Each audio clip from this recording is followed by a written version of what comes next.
Yeah, you're doing good. Yeah. Sorry. Take care. You too. Good evening. I'd like to thank you all for coming, and I'd like to call our annual meeting to order.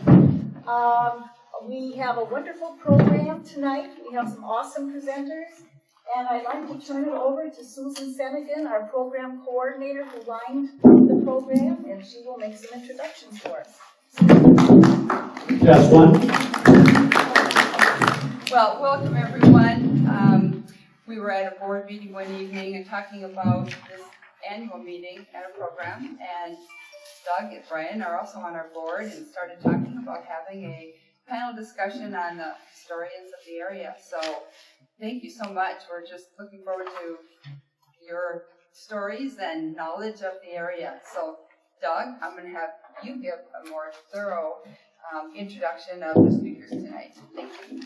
Okay. Hello. Of course, everybody knows Brian, Finstad, Doug, McDonald. This is Don McConkey from over in Dairyland country, and this is Ron Proffit, and his family has lived there forever too. They have Proffit Lumber, and Ron is really, really into the old trails and roads, and so if we got any questions on that, we'll direct it to him. But we're going to start it out with Brian, and what we're going to try to do. Dairyland used to be a part of the town of Gordon up until what, you guys? 1919. So Gordon was quite a huge township. Took Wascott, Dairyland, then all the way up to Superior almost, Summit. So it was quite a large township. And we're going to try to open it up with Brian and work our way across and they try to get the connection of Dairyland and all points in between in one coherent, hopefully, system. So I'm going to turn it over to Brian, and he's got, well, he can go. He's like me. He can digress. Hi, so I'm just going to give an overview on how Dairyland was a part of the town of Gordon and everything leading up to when Dairyland was founded, and then I'll pass it over to them. I have a bunch of visuals that I'll just start, I'll pass it to Jan, and then you guys can circulate around. And the first is a map that shows the town of Gordon, and the original town of Gordon encompassed all of what's now the modern towns of Gordan-Wascott and Dairyland. So that map shows the original town of Gordon when it encompassed all three. There's a huge difference between Dairyland and most of Gordon and Wascott in terms of the geology and the topography. This is an outline of the Northwest Sands ecological landscape, and everything really begins with the geology. If you look at this outline, it's the area that's our sand country. It's where our jack pines are, our scrub oak, our sandy roads, and that doesn't typify all of Gordon, but it typifies most of Gordon. Those sands are highly drought prone, and they dry out very quickly, and historically were swept by wildfire on a frequency of every 5 to 10 years. So we think of Gordon as part of the North Woods, but historically, most of Gordon and Wascott was actually open brush prairie, similar to our bird sanctuary, or if you're familiar with the Namakagon Barrens in the northern part of Burnett County. This is a picture actually of the Namakagon Barrens. Almost looks like a clear cut, sandy road, wide open country. That's how most of Gordon and Wascott looked at one time. And it was really only until settlement and fire suppression that the forest grew up that we know today. So Gordon was not a forest town. Gordon was not a lumber town. Gordon had a lot of logging activity in it, but it wasn't happening in the sand barrens. Gordon had lumbermen that would come here, and they would do the logging off the edges of the sand barrens. So most of it was out in the Moose River country or out beyond the copper mines out in the Owens River country. The sand barrens being wide open kind of created a perfect conduit of travel. And there was a very early travel route that went across the sand barrens. You'll notice this is the same trajectory as the wildfire map that I circulated around. And that travel route, it began as a Native American footpath. It had mail carrying as early as 1843.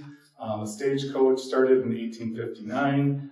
And Antoine Gordon came here and established a stopping place along that early trail. So that is kind of how the topography led to the founding of Gordon.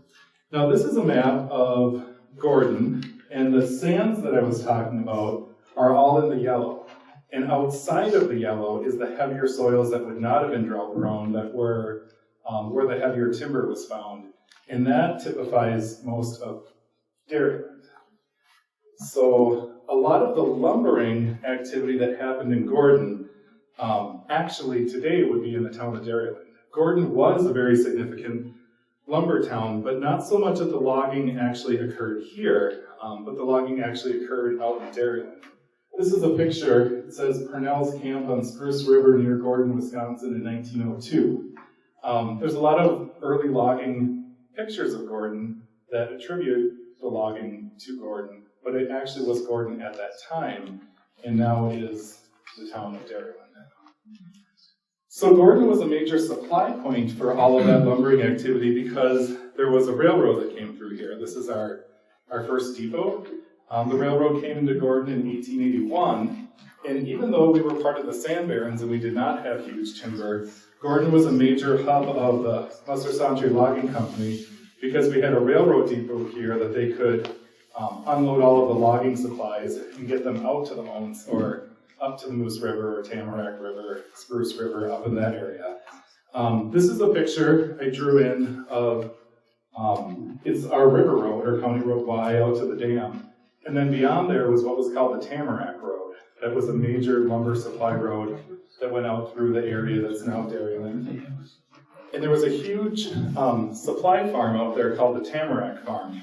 The way that the Musser Logging Company would supply the camps was all of the supplies would come into Gordon, and then it would go out on the toll roads to major camps that were more or less permanent. The Tamarack Farm was permanent, and then from there it would be dispersed to the smaller camps that would move about with the logging activity.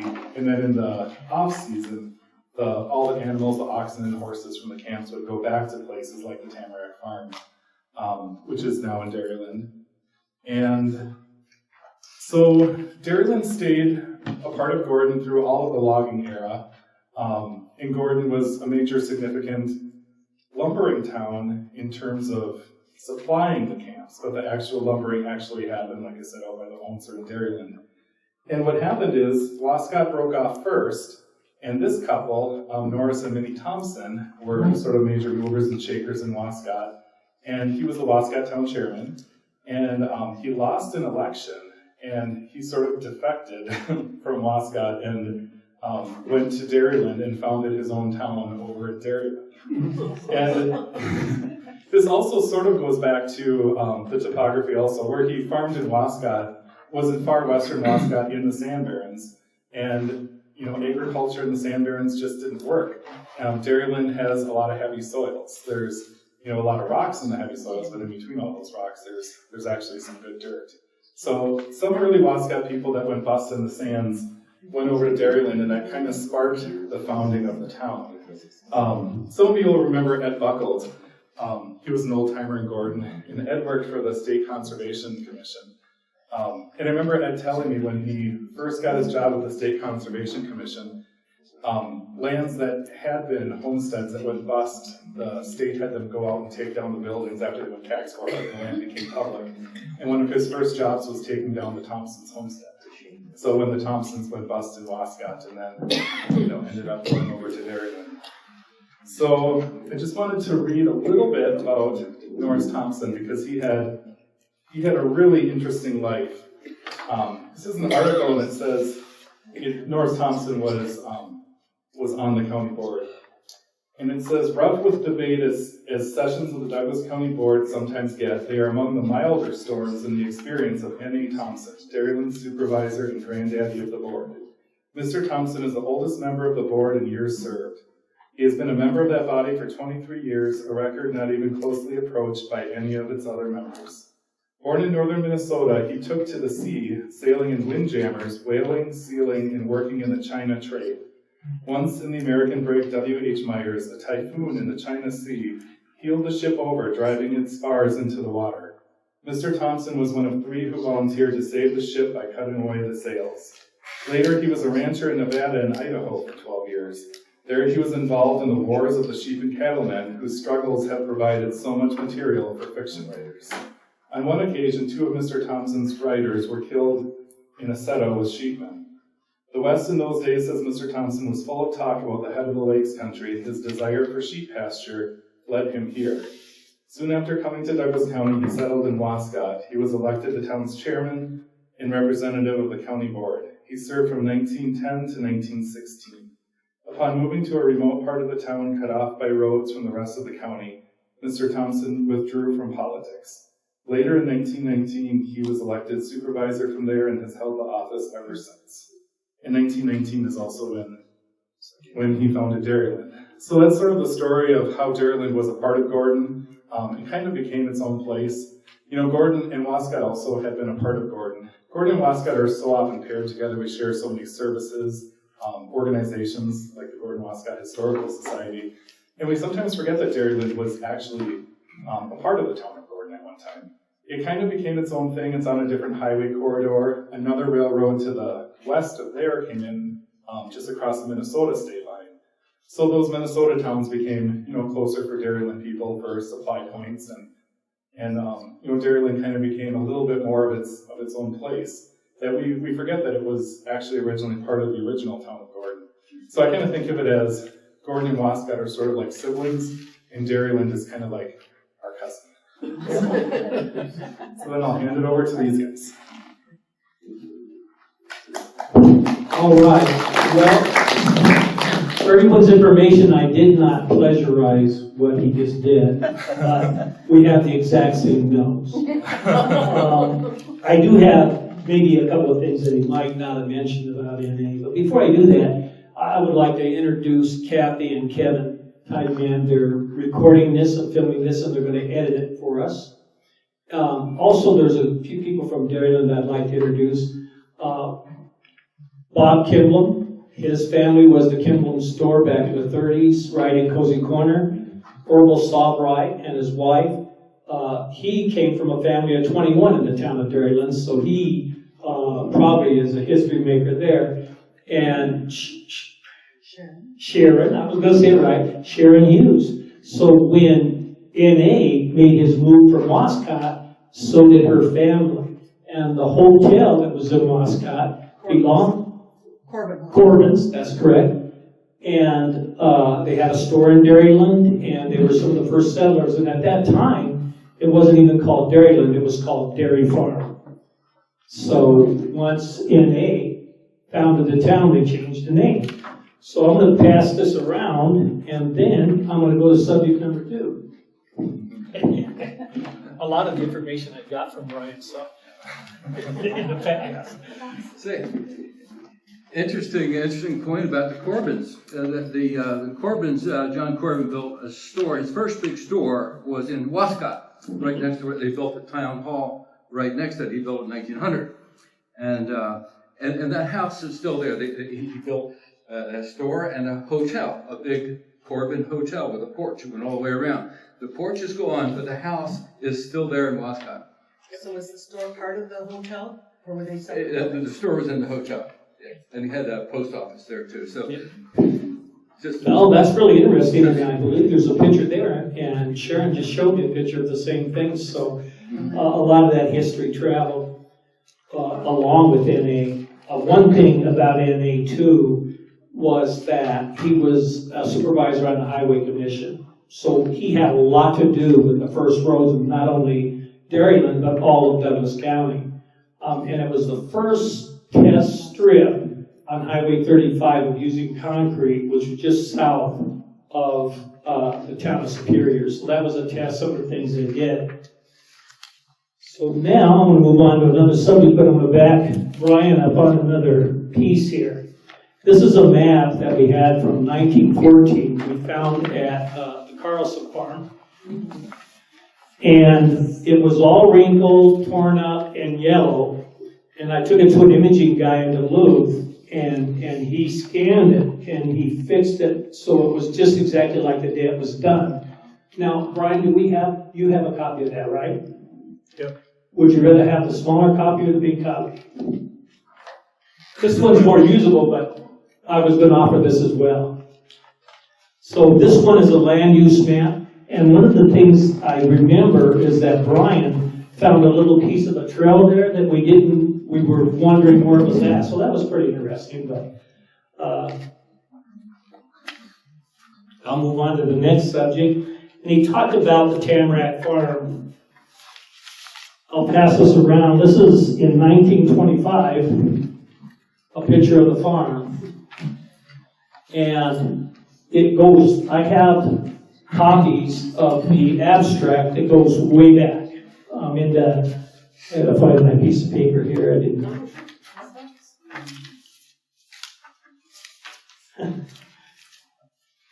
I got out of line there when I changed the subject. Anyway, I'll try to do it off the top of my head.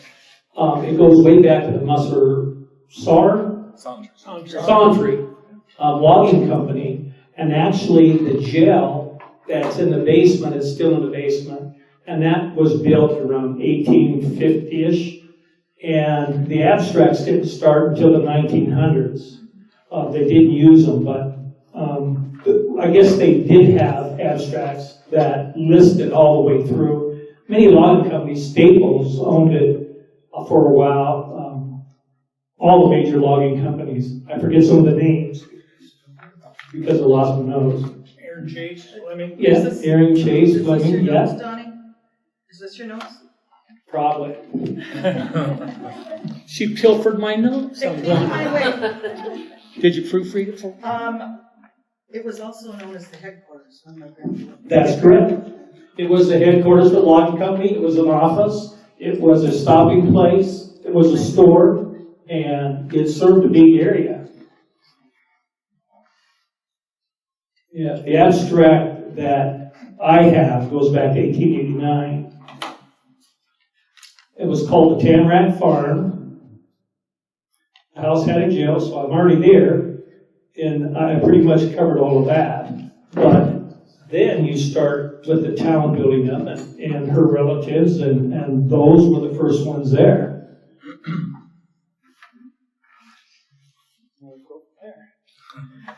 I have some maps that I'll pass around. It shows the town of Gordon, or it shows Dairyland as a town of Gordon. And some of them are older here.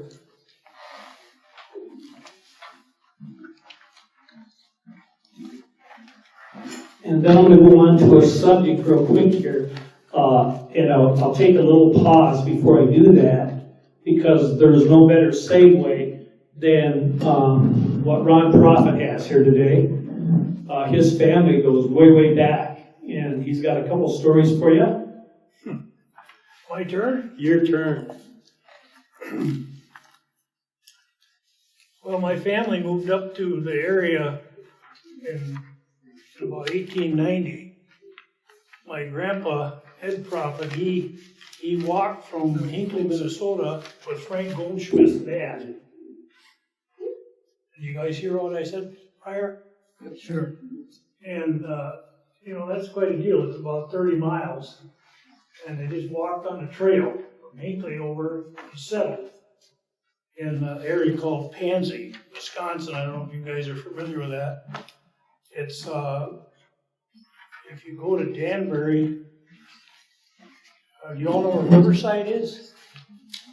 Okay, well, about a half a mile east of the Sioux Line Railroad, there's a road that goes south to the St. Croix River, and that's where the Minnesota side of the Pansy is.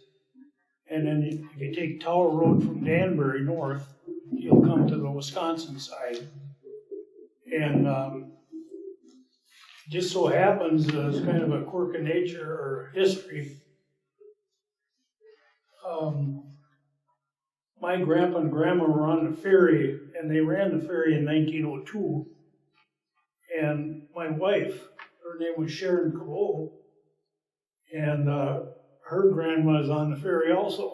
Yeah, in the same picture, so the Yeah, it's the odds same of that picture. happening. And we can pass that picture around too, I guess. Oh, you did? Okay.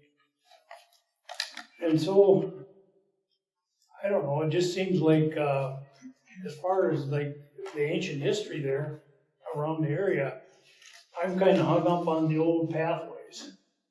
You know, everybody forgets, you know, they got the Grand Trail, Bayfield and up that way, but what always, you know, excited me was all these old trails, and I'm sure a lot of you folks have seen those as well. You walk out in some woods and you'll see this old trail, you know, kind of preserved, and the trees are kind of growing over it, and that's what I've been trying to isolate where they went and why they were there. So, is there any questions? Ron, you said those old trails kind of followed the landscape like the, what do you call them, eskers? Yeah, they followed the eskers because they were And 20. the eskers are those, Yeah, ridges of gravel along rivers and creeks and stuff. the And easy so way. the, Okay. yeah, and so the wagon ruts are still on them. I used to walk them as a kid, you know, that's what got me excited about all this stuff. And eskers are full of, when the glacier went through, and then when the glacier started to melt, where the melting factor started, it melted the dirt that the glacier was putting through, and it dropped and formed this esker. They were kind of, you know, like this, top, like that. But due to early traveling, the, you know, a lot of swamps, but these eskers were all high ground, and so they never had to worry about getting stuck in a swamp. And they all kind of interacted, you know, all the way from, well, the esker I've walked goes all the way from Danbury and south, Crainersville, that area, and it goes all the way north, keeps on going all the way up to like St. Croix.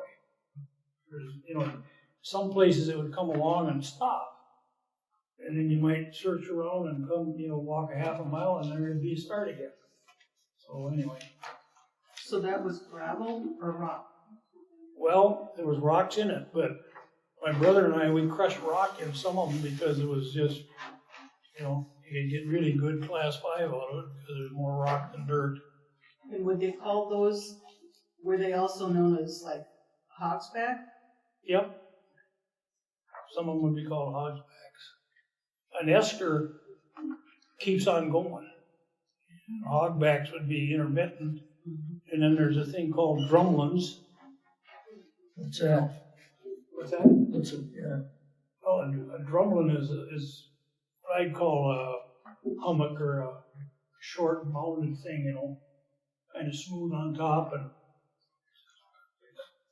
Talk closer. Oh, I'm out here waving around. Can't do nothing with my hands. And I misplaced the name of the depressions, but they were usually full of water. If you go over towards Trigo and take County Road F off of 77, you'll find them over there. There's lots of them. Kettles. They're called kettles. That's it, Kettle Moraine, yeah. Yeah. Thank you. Well, when you're 81, your memory isn't as good as it used to was. Right, fellas? Yep. Yeah. Names I forget, numbers I don't. Jumping back to the ferry where my grandma and grandpa were, they actually, my grandma's parents actually purchased the land when they were in Sweden.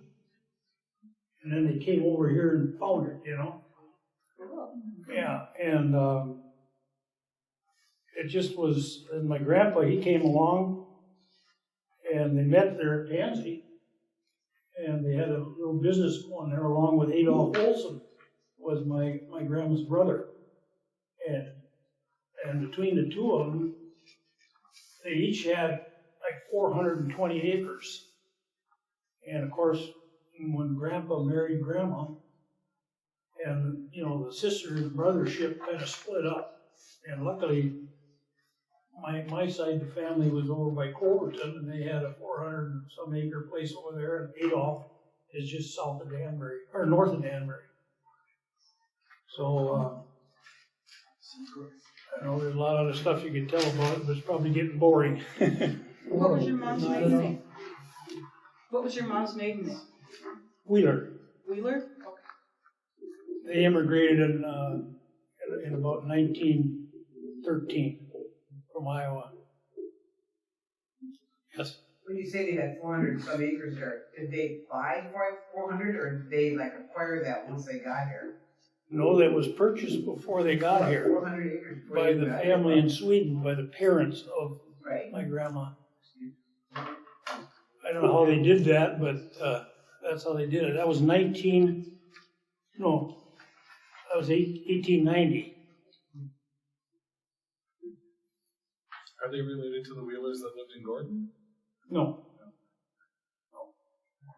And of course, a little side story, in 1918, the Moose Lake fire came in, and my mom's side of the family, everything from Culverton over to Sandstone burned off in Moose Lake.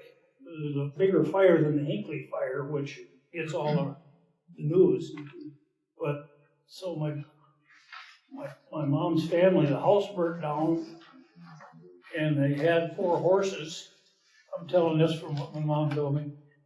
And they got the horses out, but then the horses ran back in, and 2 of them burned. But my grandma, she was pretty sharp. She took wool blankets, because they had wool from sheep and stuff, and she soaked them in the water tanks, and then they put them over the horses' heads and got 2 of them out. And they did that with my aunt and uncles too. And they got burnt. My grandma and my mom and my aunt, they spent about 2 months in St. Paul in the hospital with smoke inhalation and burns. So, I don't know. Say, when was the Pansy Ferry started? 1902. That's when crossing St. Croix Correct, started. that was the only way across. Yeah. From Ranchburg to probably up here. But, yeah, if you ever get the chance, it's a lonely little road down there, but it's kind of history. It is. Oh, yeah. Beautiful. My uncle Ben lived out on the Ounce. Ben Kreiner. Ben Kreiner, yep. And he's got, I don't know if you got it at the museum, but he wrote it for me many years ago, a diary of his trip from Blackburn Farm to Pansy Landing. And I think the old farmstead is still there. Lizzie White, is that? Yeah, that's the name. Okay, but he had a diary, and it was kind of neat because he said, yeah, we crossed the Barrens and all that. He goes, yeah, I clipped a few prairie chickens and brought them to Aunt Lizzie, but I've never heard of a prairie chicken around here, but he said, clicked it. But on another note, we used to have a buffalo blanket. Now, my grandfather was born next door in the house there in 1874, and all my life we've had this buffalo blanket. It's called Old Buttermilk. And I know exactly when, 1961, my brother threw it away. But it was shot between here and Danbury. I mean, buffalo were coming this close. But like you said, with forest management, the trees are there now, but it was, what, prairie or open prairie? Well, if you get prairie chickens, I guess. But, yeah, that's just a little side note. But the Pansy Landing, Uncle Ben would talk about that a lot, going there, and that was in the 1890s when he was, going over to Aunt Lizzie's, and then imagine when the Pansy Ferry opened up. Well, they had dances, the picture that went around of the old building with tar paper on it. They had dances in there, and it was kind of a meeting, it was a stopping place. And I gotta tell you another story. Grandma, on my dad's side, Liz was her name, and they lived about 8 miles north and west of Markville. And that was the only place that they could find, buy goods. And so my grandpa whittled out a shoulder, I don't know what you call it, it fit her shoulders. Kind of like the trappers use. And it had 2 The hooks. yoke. But we still have it in the family. It had 2 hooks hanging out there. And Grandma was 5'1", and she would leave Cloverton over there at the farm on that 420, and then she'd walk down through Cloverton to Markville to Pansy and cross on the ferry, and then she'd walk from there to Kreinerville, and that's where they bought the groceries. And she bought sugar and flour mostly, and I'm getting goosebumps here. Where's Cranerville? Kreinersville is southwest of Danbury, about 3 miles. 2 to 3 miles. It had a hotel there, a big hotel, so people would. So just before you get to the river? Well, you take County Road F heading down towards Yellow Lake, and it's off on the north side of the road on County Road F. And there's not much there anymore. There was a marker, but I'm not sure. It might have gotten taken out. Yeah. But It just But pointed anyway, into the woods. I'd ask Grandma, I'd say, well, there was bear and wolves, and weren't you scared? And she was a full-blooded Swede, and she said, yeah. Anyway, I don't know how she did it, but that's the way the settlers did. They put up with it, and they learned, and they did it. So, You had a question? yeah, the Pansy Ferry, Pansy Landing around Markville, between Riverside and Danbury. Is that about where it would be? Yeah, but if you, Okay, so if you're coming from Minnesota, you take that ferry to come across the St. Croix into Wisconsin. Then if you're going to come to Gordon, you'd have to cross the Namakagon at some point. correct. And Namakagon had a bridge there that was maintained by Anton Gordon's son. Correct. Yes. Yeah. Okay, got it. Yeah. And getting back to these trail systems, I'm going to emphasize these little trails. That's got to be marked and noted in books and papers, because they're going to be gone, And I don't know. I got some buddies that are going to help me, put them down on a map, because I think they're really important, because a lot of the guys, they emphasize the big trail. And my thing is, hey, there's people from north, south, east, west that had to get to the trail. And to me, them little trails are as important to me. Maybe I'm the only one, I don't know. No, you're very important. On another note, if you can envision how that pinch point that all the people came through, some of them came this way, her family came across when the ice was on the river so they could meet up with the rest of the family. Is that correct? Well, the father and grandfather that were in Gordan-Wascott went over to Dairyland first, and I believe, and got the sawmill and I think maybe the store and the house built. And then they waited for winter so that they could bring the family over. My great aunt, Marge Keene, has written some information about what she remembered about the trip over from Wascott to Dairyland and going across the river on the ice. And then living there and walking to school. They went to school. Norris Thompson was across the road from them, and their first school was in a chicken coop and they used the tar paper for writing their lessons on the tar paper. And she told about houses burning down as they were walking home from school and losing schoolmates because of the houses burning down and the critters in the woods and all sorts of stuff. That's in that diary that I'm going to give you. That's probably hers. Yeah. Well, I got a sidebar here. you know, Mrs. Corbin saved my life, Which Mrs. Corbin? John's wife. Okay. Yeah, and Jane she was working for my mom and dad, helping my mom cook for the loggers. And that was right on T there, and the neighbor lady, Mrs. Zulte, had a black lab, and I was 5 years old, and I'd go over there, and anyway, I went over there, and the dog bit my face, and I was kind of bleeding to death. And my mom got Mrs. Corbin to walk 3 miles north of County Road T to get my dad, and he had a 49 Nash, and he come back and took me to Superior, and they sewed me up. But I always was grateful to, I think her name was Jane. Kate, wasn't it? Jane. Jane, yeah. Yeah, Aunt Jane. Yeah. I mean, she was an older lady. I'd say she was in her 60s or more. She was always an older lady. Yeah. I can remember her like yesterday. She wore socks. They weren't nylons, but they were cloth, you know, looked like skin. And she just threw a coat on and ran up that road, you know, and I don't know how she did it.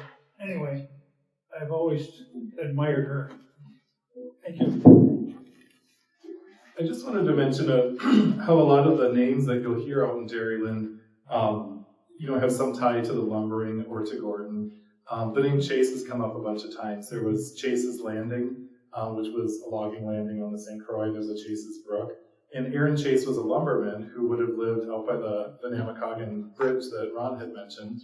And Ed Gordon actually named one of his sons Chase, correct? Yep. Yeah. Another one is Boobar. It's no longer there, but where County Road M crosses over the Tamarack, there was a logging dam there called Boobar Dam. George Boobar was an early Gordon lumberman, town chairman of Gordon. There's still a Boobar Island out in the Gordon Flowage. Another name is Crotty Brook Trail. Crotty was a lumberman from Gordon. And then the Ratigan Dam in Dairyland. Ratigan was a lumberman from Gordon. It was actually Ratican, R-A-T-I-C-A-N, and you find the name corrupted every which way. It's Ratigan, it's spelled so many different ways. But, and then the other one was at Pansy, there was a Blackburn, a John Blackburn, and of course in Gordon, one of the earliest settlers in Gordon was Joe Blackburn, who was infamously murdered and was Antoine Gordon's brother-in-law. And John Blackburn, was that a brother of Joe? I think so, yeah. Yeah. So a lot of the early names and names that still exist in places out there have ties back to the lumbering era in Gordon. And I just wanted to mention too, I forgot to mention earlier, the significance of Gordon as a location for logging, even though the big timber wasn't right here, was besides just the depot and the railroad spot where they could drop off supplies and then the supplies radiated out, you also had the log drives coming down the Eau Claire from the Eau Claire Lakes, coming together with the log drives coming down the St. Croix from Lake St. Croix, coming together at Gordon, and then they could pool in the Gordon Flowage, and then stay there until spring when they would be released downstream. So you had this convergence of log drives here, and you had this railroad stop here, and then Gordon was more a transportation point in terms of the rivers for the logs and the railroad for the supplies than it was that actual trees were right here. So even though it was a big logging town, like I keep saying, the actual logging activity was more out by the Moose River, Tamarack River, Dairyland Territory, or way out by the Holmes. Anyone else have something they'd like to do? Okay. I have a little bit on Ratigan Dam. Somebody has a question, but first. You talked about the logs floating down the Eau Claire River. Yeah. Is there any thoughts on the historical committee to recognize or remember where the original river was? So there's a few different places where the Eau Claire River diverged. Are you talking about way out off of Y or in town here? Off of Y, where it came out of the lower Eau Claire? Yeah, my dad used to talk about that. Yeah. My family, they were Barneses from Barnes. And that was just like oral history that's been passed down in our family, that the river changed. It came off the west side of the lower Eau Claire. Yeah. And then where it empties where the Clay River empties into St. Croix was changed too. Yeah. It moved closer to the sand hill to make a straighter shot. Whenever we would drive down Y, my dad used to always say, "This is where the river was," because his mother told him that, and her mother told her that. The Oak, or the St. Croix used to go past where Gouget's is now, right back there, my dad says. Oh, that makes sense. So, yeah. I've actually often wondered that. Yeah.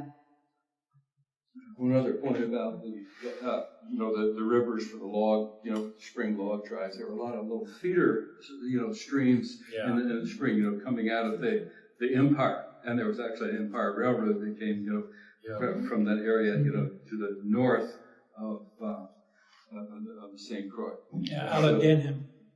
I was told that on these small rivers like Chase's, Tamarack, and Spruce, that there was a logging dam approximately every 2 to 2.5 miles on all of them rivers. And they were all flooded up and dammed up. And I had an experience in my own property. Can I say that? Oh, yeah, here. When I bought it years ago, I walked it all, and I found these, I call them trenches, but some of you older people may know what a slip is, that the horses used to pull. They didn't have excavators. And they had those 2 handles and a steel thing like this, about yay long. And I found those, and I'm wondering, why are they there in this woods, And as I looked at it, I found that there was, like perch water here and over here, and then there was these trails, these dug out dirt things connected, and then they connected into the Glendenning Creek. And so I was always, couldn't figure it out. Well, I talked to, before he passed away, Vern Carlson. He was an old settler, one of the older settlers in our area. And he actually knew. And so I wrote it down, and what they did, they would dam up these ponds all over in the woods, and they dam them with, the dam was small, because there's usually a bank right there, and they cut through it, Beaver Dam Bank, and then they'd all feed into the St. Croix eventually. But my question was, and maybe some of you are asking yourselves right now, they didn't have a telephone, how did they do it? Well, I researched that a little bit, and I found out that at Stillwater, where all the logs would come, they set a date. These older guys would say, they probably call Vern Carlson, some of these older guys, and they'd say, well, we think that we should cut them, April 16th, because I couldn't figure out how they could all cut them and have the water gush at the same time to raise the St. Croix. And that's how they did it. They took a gamble, but they had a lot of, woods knowledge and river knowledge, and so they pick a date, and then the local people would go and cut them dam, the wood, break them open, and the water would all run out, and it would all take care of the problem of floating the logs from up north on down the St. Croix. Anyway. I just wanted another thing that's kind of near and dear to me is the Radigan Dam. It has quite a history, and right now I'm a treasurer at the Dairyland Outdoor Veterans Retreat, and we're located right there at the dam. It's currently went out with the big rains here quite a while back. I think it was 2011. And right now we're in the process of getting it built back up. But the original modern dam was built, Norris Thompson, the town of Dairyland founder, actually started a project. Charlie Maley, Eric Maley was listed on our agenda, couldn't be here, but it was his grandfather, and he not only was a town chairman, but he also worked for the 3C camp. He was a ranger for them and got the project going. The dike failed on the east side in 1940. 1943, the dam was rebuilt. 1944, the west side of it washed out. So then it went on till 1964, and that was 20 years later, the dam was rebuilt. Don Warren, a lot of the local people that were in the town and county positions helped. So right now, we have a completion date of September, so that's kind of interesting. And it was one of those rivers that floated a lot of logs. They would have a dam every 2 miles, and one of the things they would do was they would blow the dams with dynamite because they were bigger than these other dams. And then after the dynamite goes in one, they know the water's coming, and they just kept on going all the way to the St. Croix. I was just going to mention, if anybody is interested in any of these topics of old logging dams and roads, in Gordon we have, in our Gordan-Wascott Museum, to plug that, you should go over to our museum and do some research. We have the Old Town Minute books that go back to 1888, which includes when the whole area would have been part of the town of Gordon. And it lists in such detail when they built a logging road or they built a logging dam. They mention exactly what section, what quarter section it was in. So for you guys that are interested in researching roads, it's all in there. By the way, do you guys know that Danbury was originally Gordon? A different Gordon. Oh, was it? I didn't know. It's a different one, yeah. Where was I didn't it? know that. I mean, I've been confused about that forever. I've assumed it was the Who knows about it is Eric, 1979. Orbacher, that's it. Eric Orbacher, yeah. Yeah, he'll know. He was excavating the old trade post. And he told me one time, but it's not the same. Oh, that's good to know. Yep.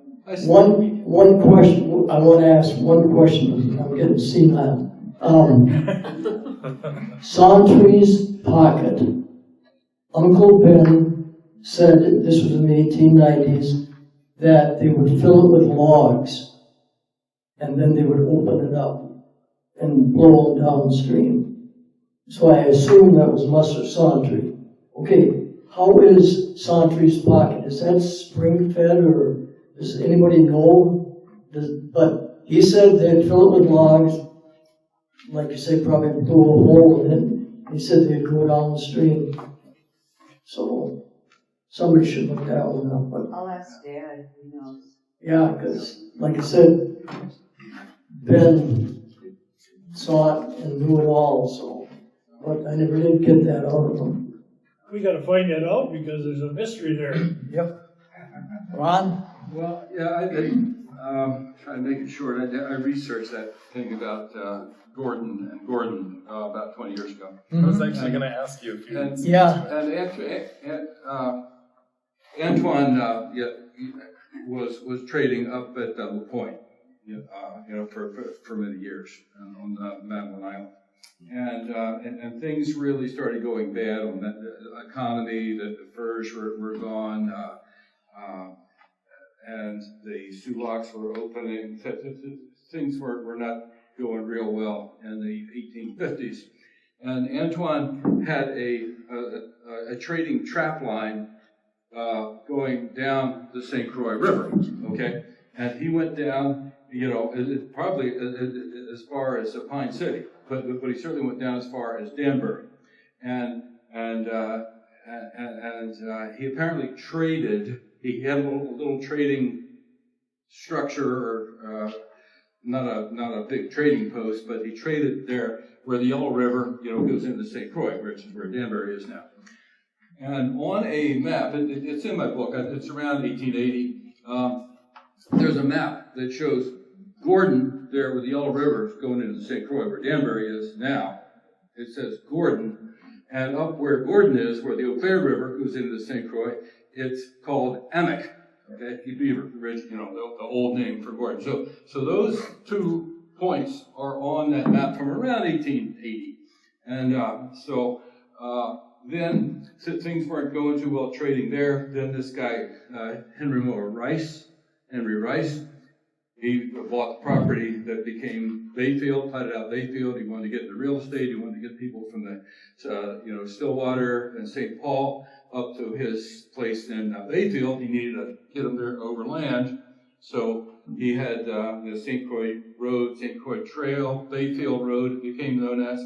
And to get the people to come up here, they couldn't do it in a day. It took them, many days to do that. He needed stopping places, and so he bought property along what became known as the Bayfield Road, and one of the areas where he bought the property was right here, Gordon, and he needed somebody to run the stopping place, and Antoine Gordon was the natural guy to run the stopping place because he knew this area very well, and he knew the Indians. His wife was, Chippewa, and so he had the stopping place here. I'm rambling a little too long. That's okay. Good, that's good. So anyway, what was the original question? Okay, Gordon versus Gordon. So anyway, William Moore, Henry Moore Rice, Mr. Rice, who was one of the first 2 senators from Minnesota, who also was chairman of the U.S. government post office committee. And so he wanted to have a post office here, and he wanted to have a stopping place here, and he wanted Antoine Gordon to do it all because he knew Antoine was in the business of trading. He knew the area well, and so he apparently abandoned the little Gordon down where Danbury is today, and in 1860 he established his post here at what was then called Amic on the old maps, and meaning beaver, which is what the Chippewa called it. And so that's why they're the 2 Gordons. That's why, not that Danbury was originally Gordon. There was a little trading spot there that I'm certain Antoine Gordon had, but he had his real spot right here because Henry Rice needed a stopping place here to get his people up to Bayfield. And that kind of stands to reason because Dingley would be his, father-in-law, had a trading post right there. Where the Staples live. On Yellow Lake, Yellow River there. Yeah. Yep, right on 35. Right. Because I know Eric, back in the late 70s, early 80s, showed me, he said right back there was where Gordon was going to be. You know that big tower when you go across 77? On the left-hand side. He said that's where it was at, back in there. And that's what, maybe 5 blocks from the river, actually. Not too far. But he didn't attribute, he thought it was Ed Gordon that it was attributed to. And it never has been clear to me, but yeah, that makes sense now. Because his father-in-law had a post right near it too. Yeah. Antoine was really big into all kind of trading. I mean, he had ran a trading post up at the Point on Madeline Island. He bought one of the largest sailboats on Lake Superior, the Algonquin, to sail things, back and forth in the 1840s, 50s, and he was a natural guy that Henry Rice wanted to have run his stopping place right where we sit. An entrepreneur. One thing I got to say about Antoine, I told it to Donnie Finstad many years ago. His uncle. You're too close to your mouth. I'm too close? Yeah, just a little ways away. Okay. Usually I have a hoarse throat, so. Uncle Penn told me this. He knew Antoine, and he said Antoine business, how was that? Buy for 1, sell for 2, make only 1%. So double your money, in other words. But yeah, and that's what his uncle used to say after that when I told him, I only buy for 1, sell for 2, make just 1%. But yeah, he was quite a businessman. And Uncle Ben said that, I know I've said this before, he was very kind to the Indians.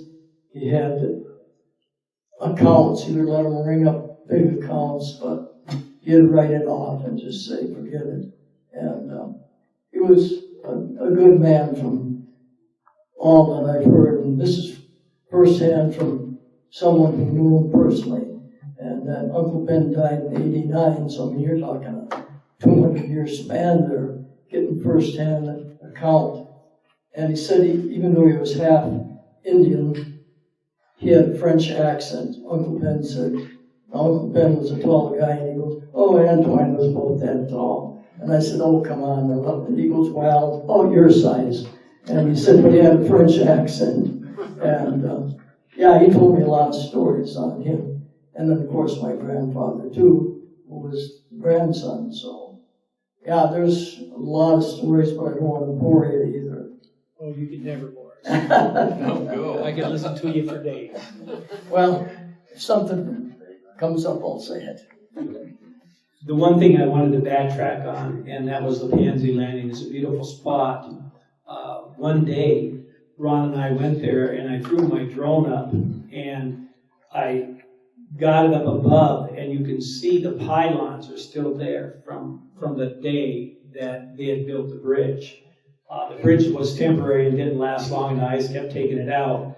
So I enhanced the colors so that you could see them really clear, and you could see the flowage going by them. So I did that. That was pretty neat. So it's a good thing to see.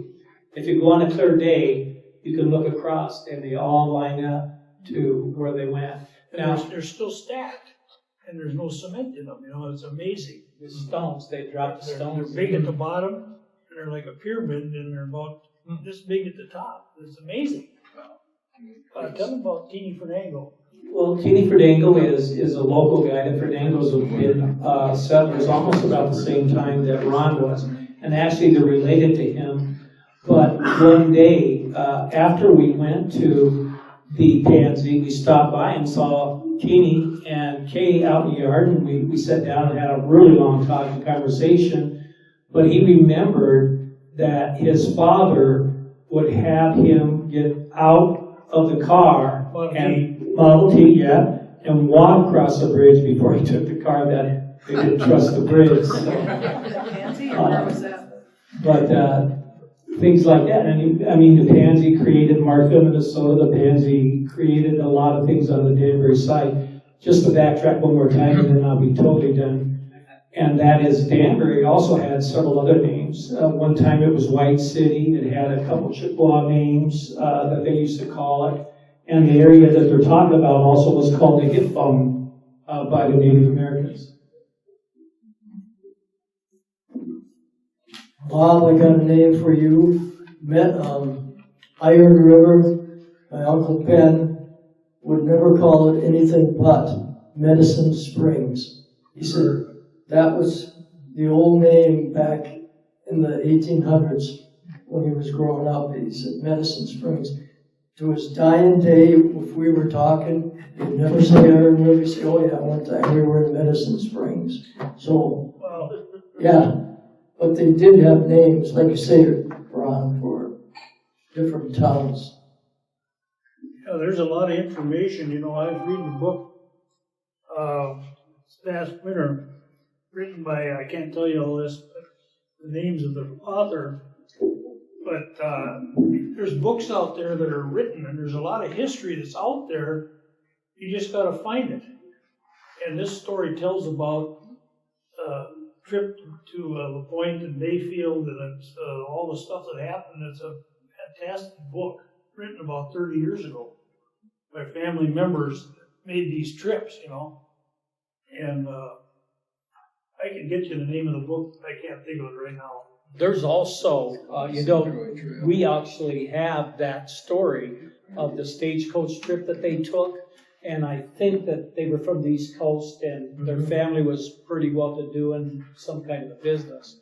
But we could get that clipping for you, too. You don't even need the book. Another book that tells a lot of history is Armstrong. Let's see, what's his first name? Benjamin Armstrong. If you see that book or go in the library, it's a thin book, but it really tells a lot of history all the way from Fond du Lac in the Duluth Superior area, you know, all the way to central Wisconsin and the Mississippi. You can get it on Amazon. I got one quite a while back. It's not cheap. In fact, he made a trip. I don't know if you guys want to hear this.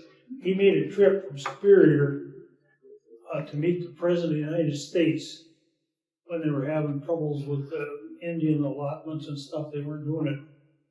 And he made a trip to Washington and appeared before Congress and told them the real plots that were going on. I don't know if there's any, I've read it a couple of times, and maybe somebody else has, but it's really interesting what this guy did. Yeah, I looked at it. Yeah, he was kind of the adopted son of Chief Buffalo, who was the big chief at Point.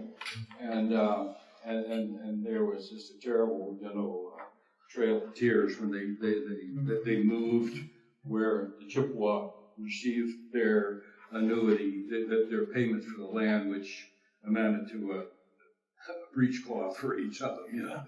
They really got cheated out, of course. Well, he took a ship. But they moved them, the place where they were supposed to get paid, they moved them up into northern Minnesota. And so they went up there to get their payoff, and big blizzard came big early winter storm, and hundreds of them, died coming back. So Armstrong was the adopted son of Chief Buffalo, and he could speak very well. And he and 6 other Chippewa leaders, they canoed, I think, to like Chicago. Then they took a boat through some of the Great Lakes. Then they took a train. They finally got to Washington, and they eventually did meet with the president, Well, they had some money allotted. Go ahead. And they were promised their own reservation, promised their own land. Well, they didn't. That was back in, I remember the year, 1880-ish. They finally got their land in the 1930s. And during that 50-year hiatus, they were called the lost tribe of the Chippewa because they never were given the reservation land that they were promised. Correct. But when he took off for Washington, he didn't have a lot of funds. And so when they got there, in order to stay there, because he took a group with him, like 20. And so they had headdresses and trinkets, and the Indians made clothes and stuff, and they sold that on the street to be able to stay there to meet with the president. I mean, it's really a story. There was a gentleman back there that had a question. Yeah. What's the history of the copper mines? Who was it? Weyerhaeuser? Yeah.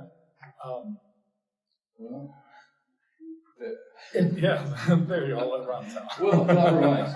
Well, in the 1850s, there was a guy, Jonathan Carver from England. He was the first explorer that came through, and he called this a copper mine.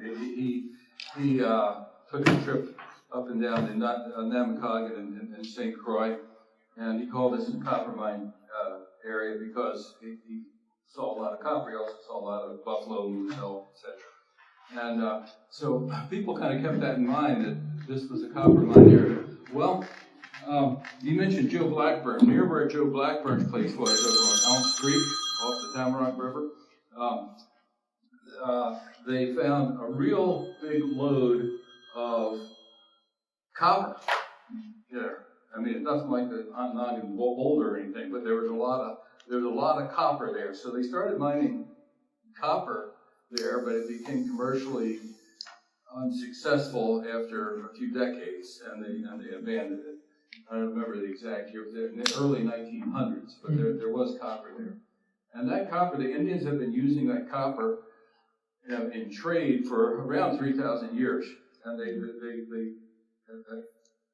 it's an ancient Indian that belonged before the Chippewa, before the Sioux, the Woodland Indians, and the people preceded them. They did mine copper in that area, and it's off of Ounce, different pronunciations and different reasons why they say it's named that, but it's kind of spelled like ounce. But it's actually inch. Indian is inch, don't take inch. So Little to Togatech. So there is my wife and I went into that mine years ago. I mean, it's still there. The stone is a little greenish, but Which one? which mine? Yeah, there's one camped on. We live on the mountain. Oh, you can probably tell more about it. Well, But which mine? I mean, there are two that are open. It's the one you have to duck your head to get in, and then it opens up. Okay. Yeah. But that copper, there was Native American trading thousands of years ago of that copper with goods from the East Coast, from up around Nova Scotia and St. Lawrence Seaway and all.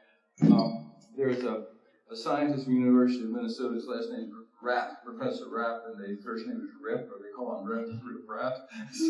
But he has a way of analyzing copper for the small amounts of magnesium and titanium and other metals that are in there. It's like a fingerprint, and he can tell just where it came from.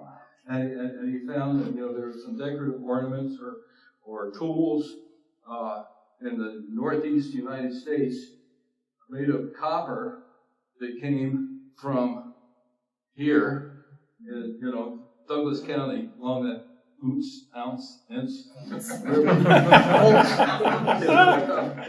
Came from there, and then from their testing of the remnants around it, they could date it to thousands of years ago that there was a trade from here to the East Coast.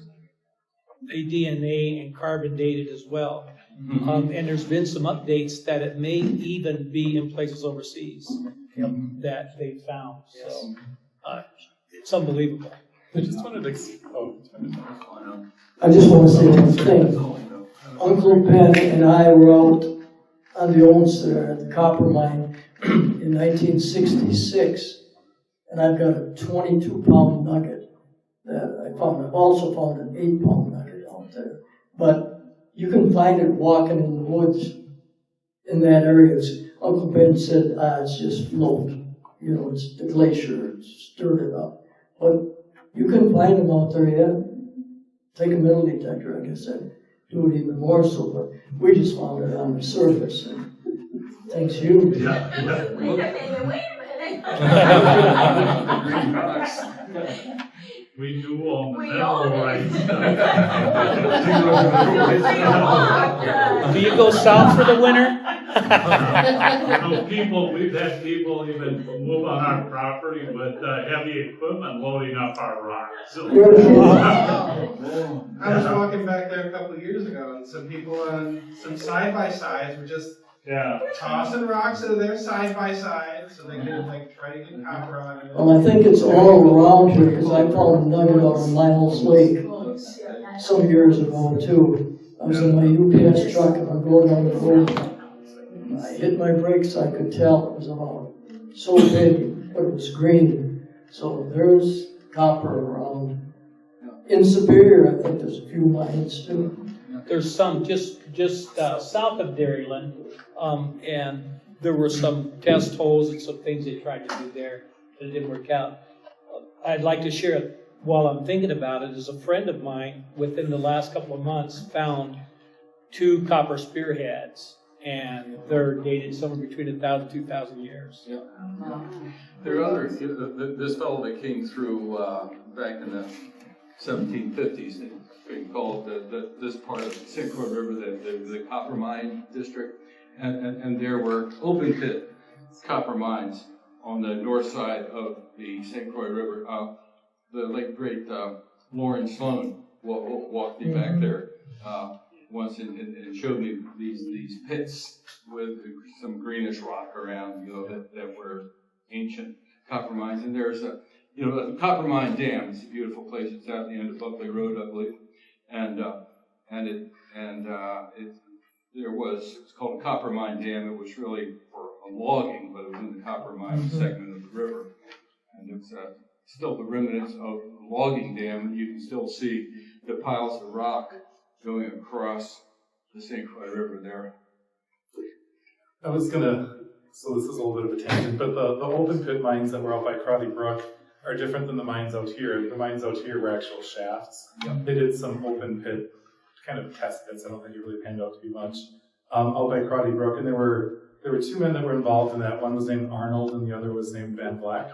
And so there's an Arnold Creek that's still out there that's named after E.A. Arnold. They were both from Superior, and I actually live in Van Black's house, that's interesting. I wanted to mention the name Owens for the creek out there, though. It, like Doug had said, it actually was an Ojibwe word "eents," which is little, and it was "eents" to Togatik, little to Togatik.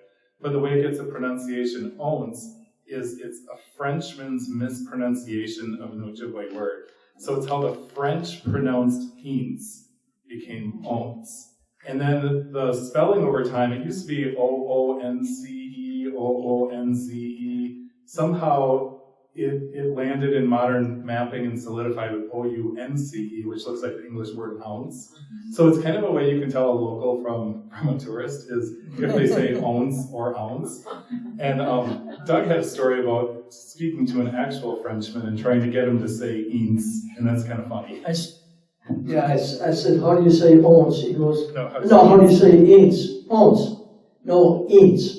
Owns. Eats. Owns. Yeah, so that's obviously the corruption. Anything else on the owns? I just had one really quick thing to mention, and this jumps kind of back to Dairyland. It has to do with Gordon a little bit too. In some really, really old records I found where the first Amish post office was listed as being in Burnett County, and Antoine's Waikamek mission that's now the Catholic Church was mentioned as being in Danbury. I just assumed those to be, typos or errors or whatever. And it wasn't until the last year, and I've been researching history around here for a long time, and I just found out in the 1860s, Douglas County and Burnett County had some back and forth over where the boundary was, and the last two townships of Douglas County have gone back and forth between Douglas County and Dairyland. Douglas County and Burnett County. So at different points in time, Gordon and Dairyland and Wascott had been in Burnett County in the 1860s, and then were brought back to Douglas County. So I just recently found that out. John, any words? Just thank you all for coming out, and really the information that we got from the crowd is very, very valuable. I don't know if anybody is interested, but we have a site, a Facebook page, and it's called the Dairyland, Blaine, and surrounding area history only. And there's a lot of things that come up from Gordon that you would enjoy. And we also watch Gordon. We'd appreciate anybody that wanted to put a picture on there or tell a little bit of history, if they would like. Anything from you, Rod? Well, there's a lot of stuff, but we ain't got time.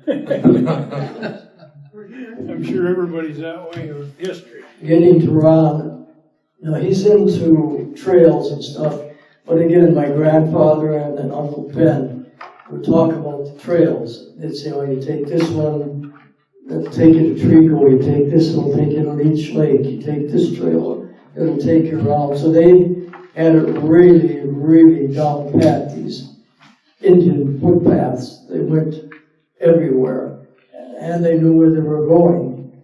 So Frank Sutton was an Indian from Lake Lena. Huh? Lake Lena? Yeah. Yeah. And he used to work for my dad in the sawmill and stuff, and being a little guy listening to this stuff was exciting. And Frank told me that he could walk from Mille Lacs Lake all the way to the Gordon area, and he walked on pine needles. Barefooted he was.